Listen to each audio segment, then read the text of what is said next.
President Biden will be speaking to the nation any moment. He's going to address this framework on the spending bill, which he has arranged with his Democrat Party. We'll bring it to you, obviously, when it happens. We've not yet received the 2-minute warning, I should tell you that. Let's bring in Congressman Ralph Norman, Republican from South Carolina. Congressman, I'm sure you've seen the framework. What do you make of it? It's a sham. The whole framework of what he's doing, the spending, instead of build back better, Stuart, it's bankrupt America quicker. There's no Republican that should vote for either the $1.2 trillion or the $3.5, which is really a $5+ trillion bill.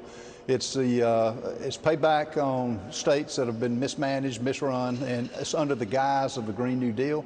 So I hope both of them go down, and it's anything but bipartisan. And this president is. Well, my point would be, it looks good politically because of the elections that's coming up in Virginia and in New Jersey.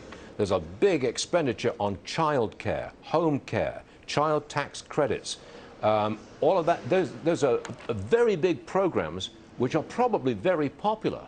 So I think they come out with this to look popular, to look good, just as the president flies off to Europe and just as the voters are preparing to vote in Virginia and New Jersey. Yeah, and Stuart, what the American people realize, and what he's saying is just words. To say it's not going to cost anything, then why is he going up in every tax bracket is going up. Taxes, he's taken away all the things that made the Trump administration, that made this economy run. The last percentage of growth for GDP is really less than 1. So it's just words, and I'm glad he came to the Hill today. It helps our cause because he can't sell anything, much less remember what he's talking about. That's cruel. It's ironic, isn't it, though, that the socialists, of all people, they could be the ones to really blow the whole thing up and stop it all. That could happen. Well, it could happen, and I hope it does, for different reasons. We want to see both of them go down in flames. It doesn't deserve, the Americans don't deserve this. We've come out of the worst pandemic. People can't find workers. You know, you've got the debacle in Afghanistan. You've got the supply chain, and, you know, we don't deserve this. So it ought to, hopefully we can stop it. I hope no Republican goes for either one of them, and let the progressives, the socialists, stop it on their own, ironically, because it doesn't spend enough in their minds. We've been asking people from all over the country what the supply chain situation is in their area. How's it going in South Carolina, sir? Well, you know, we got the Port of Charleston. Yeah. We're ready to take, and we can definitely unload the ships we get. I think it's primarily on the West Coast that it's blocked up, but, you know, those on the West Coast affect everything on the East Coast. So it's having an effect on every business in South Carolina as it is in the other 49 states. I'm just going to read this. I've just got this coming into us, Congressman.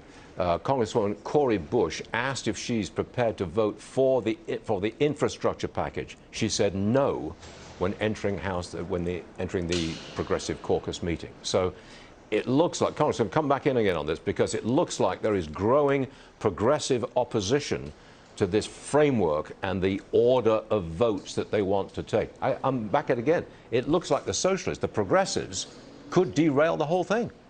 Yeah, and that's great, Stuart. And they're going to hold us here all day because and we heard that they were going to put smoke screens up to say that they're close to a deal. They're going to make it before Biden goes off on his junket on planes filled with fossil fuel, I might add.